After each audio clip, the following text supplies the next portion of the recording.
Hi, I'm Rick. Hi, I'm Ramon. Ramon, last time you had an introduction on Azure Digital Twins, right? Yes. And now we will go into a trilogy on everything connected to Azure Digital Twins. Exactly. So when people look at the entire trilogy, they will know everything they need to know to get started with Azure Digital Twins. Exactly. That's the idea. Yeah, and today we'll start with modeling. Yes. So like mentioned, like the last episode, modeling is the true basics or basis of the digital twin itself. Yeah. Without a model, you can't use it. So let's start there. Okay.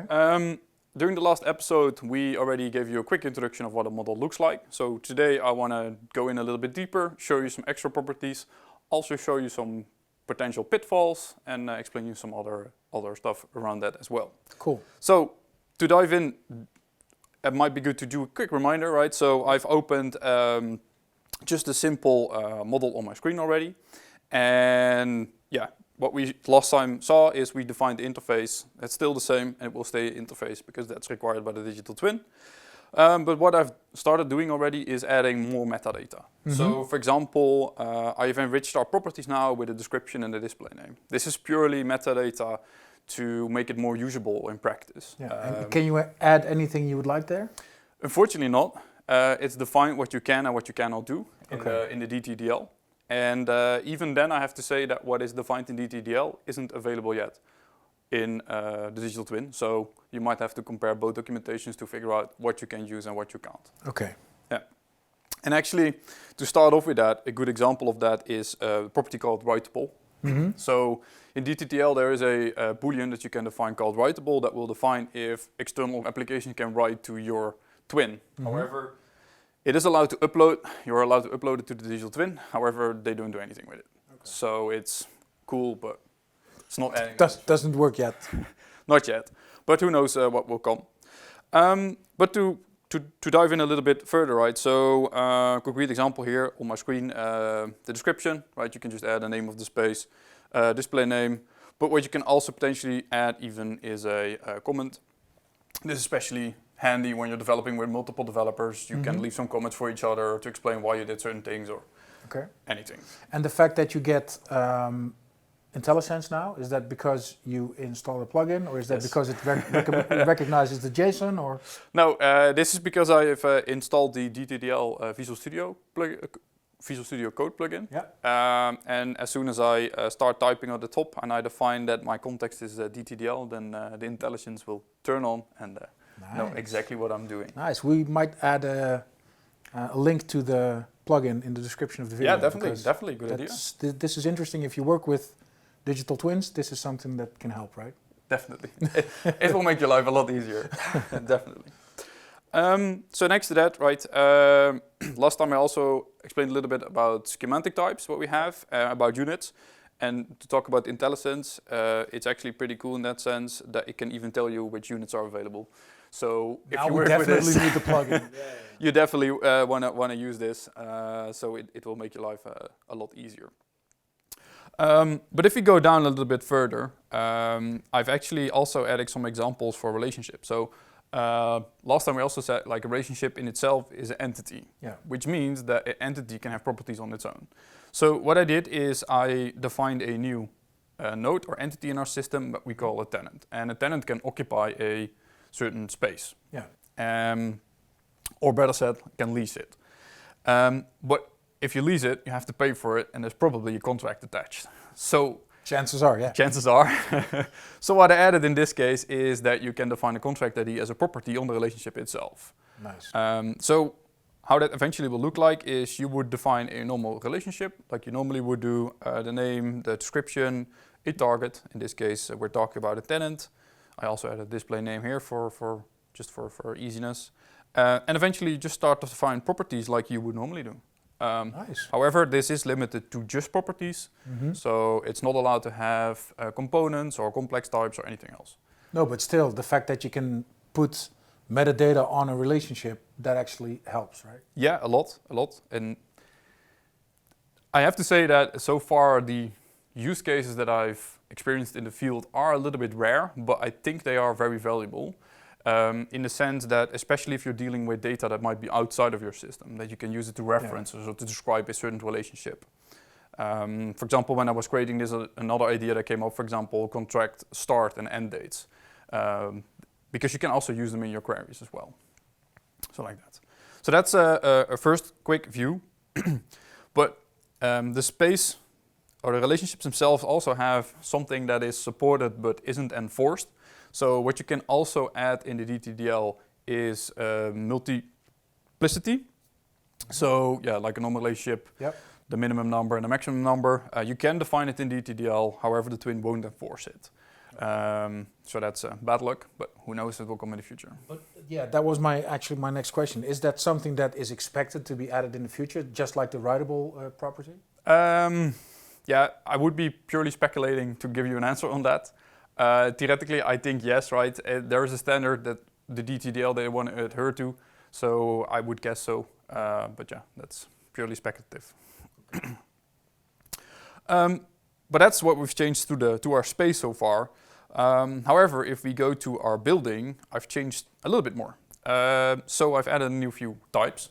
Mm-hmm. So last time we just had a property, it was very simple. It's a string. I still have one on the top there, how it used to be. But in this case, we also defined a type for our building. But the type is probably 1 out of 5 or 1 out of 6 items, or an enumeration. Yeah, probably. So it would be nice if you could define an enumeration. It would. And you can. So in this case, the context or the interface that you're writing also supports custom schemas in a way, right? You typically would say a schema is string, but you can also define schema of a different type. So that's what I did here. I created the type enum, and of course some metadata. And after that it gets interesting, because there are 2 ways of defining an enumeration. Okay. You can define an enumeration with string values and with int values or number values. Yep. And you have to define that. So what you do is when you define an enum, you give it a schema as well. In this case, I chose for a string schema, just for the readability. But if you, for example, are working with enumerations in C# and it's number-based, then this might actually align.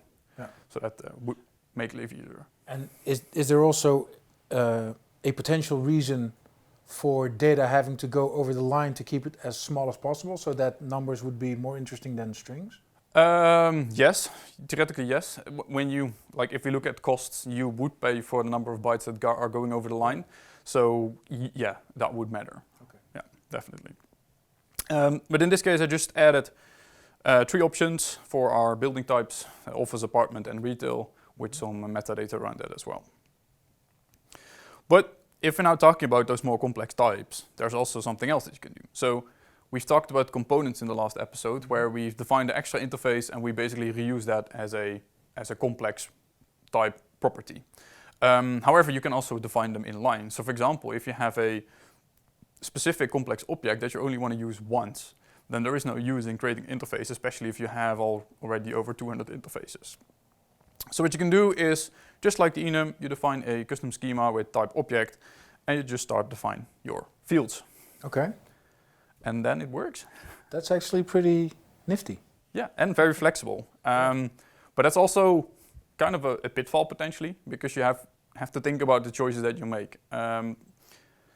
If you, for example, start creating these objects everywhere and then you don't reuse your interfaces, you might end up with quite some work on your hands if you have to refactor it or add a property or anything. Yeah, I can imagine that one. Yeah. So I would personally still recommend to use an interface with a component just for maintenance.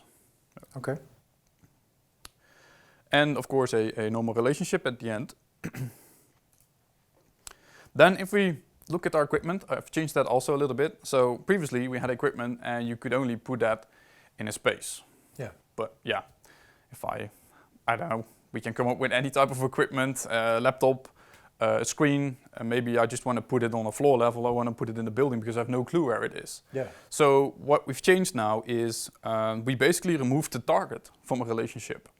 That's also allowed. So in this case, you can create a relationship between this node and anything else. Okay, wow. That's wow, especially. But there's also one, of course, a pitfall to it. It's very flexible. Yes. And you might not know what you're pointing to. Exactly. So that is something that will definitely, you have to be aware about when querying, that you check out what you're dealing with. Yeah. But I do have to mention that there are basically two ways to target something. Either you specify the full ID, so the full, including the semicolon with the version, or you don't. So that means if you're not sure which versioning you are targeting, you basically have to leave it out. And you just say, I'm targeting anything. That thing. Yes, that thing. Which means that, yeah, of course, your business logic is responsible for making sure that the relationships are correct. Yeah. Yeah. Okay. Then if we continue further, we can also do something else cool. For example, in this case, I've modified our sensor a little bit further out because if it's broken, I want to tag it as broken. Yeah. And after that, when it's not broken anymore, I want to remove, or basically want to disable that tag. But I still want to leave it there because I know that it has been broken. It has been broken in the past, yeah. Exactly. So what I've did for this is currently I added a property, once again of a complex type. This time it's a map. And in this map, it's just a key value pair where you define the type of the key and the type of the value. And you can put anything you would like. Nice. So in this case, I just did string, but you could also do string with a Boolean or anything. I have to say that if you want to do a little bit of simpler form of tagging with, for example, just an array, that's currently not supported, but that will potentially come as well. And then you can just dump strings in. So that is cool about this one as well. Then if we continue, it's cool that we can model all of them. And very cool. However, there are some potential pitfalls to them. So first off is when you're dealing with the models, you have to think about how you version them. Yeah. Like in the ID, you had the semicolon version. And there are basically a few ways to deal with this. So you can either increase your versions and actually use the versioning, or you can just modify it, dump all your twins, and recreate them again. Those are two approaches. Which one would you recommend? If you want to do it correct on paper, I would say choose the versions one. If you want to do it practically, then I want to say dump it. Dump them. The reason why I say so is especially if you want to have a more strongly typed relationship, you have to target specific versions.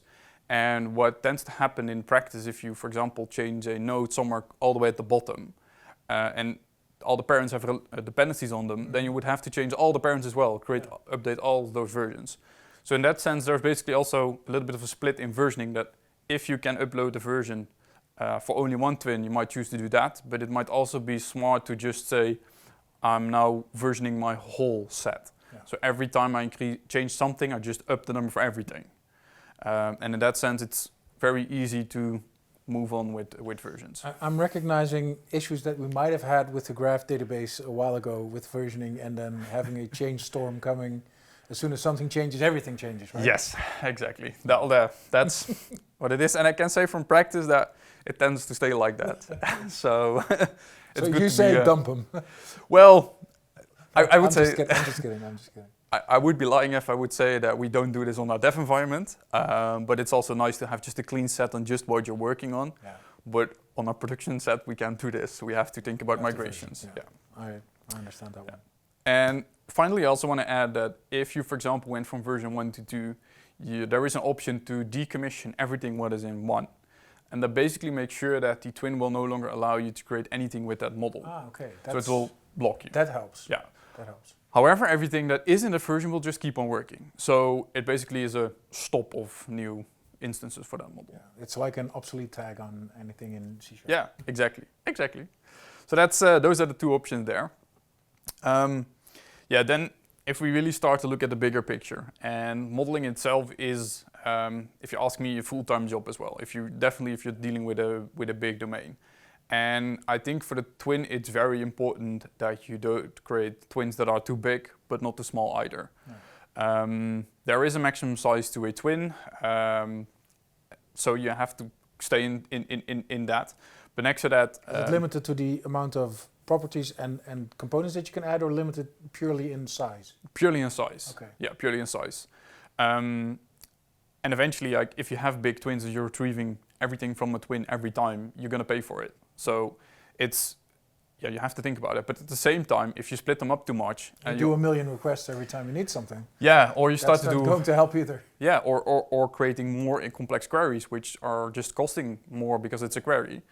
So that's always a balance that you have to make, and that's never going to be an easy choice. So like most things in our line of work, it depends.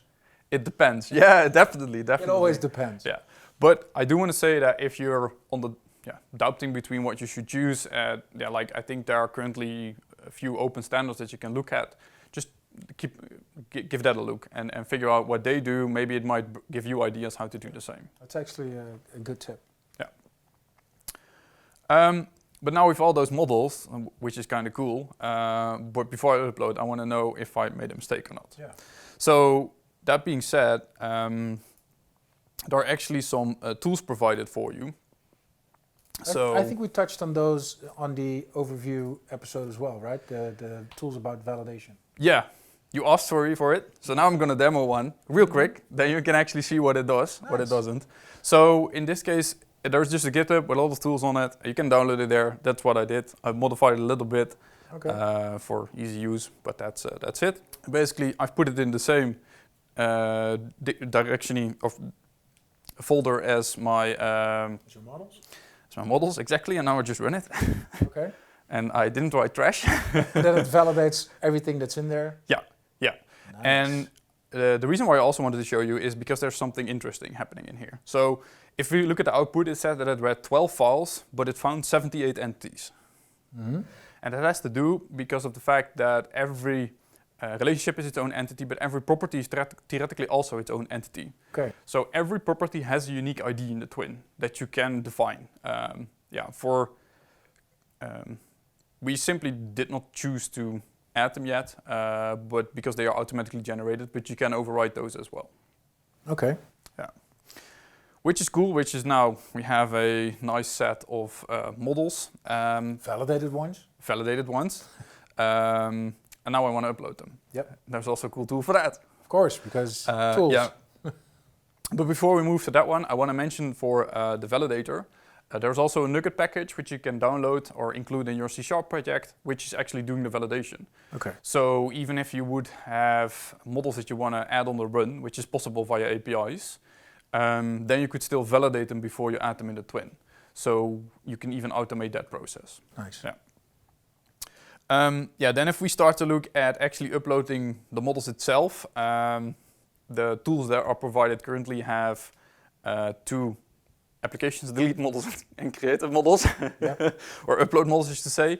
The reason why that is simply because, especially during demoing, you tend to delete everything and recreate everything. I'm not gonna run them for now, but the important thing here to mention is that if you're deleting and uploading stuff, it's important in the order in what you do them. Yeah. Because even when you upload models to the twin, they will validate if something is correct or not. So if you would upload a child before its parent, it will probably say, I can't find the parent, so bad luck. Yeah.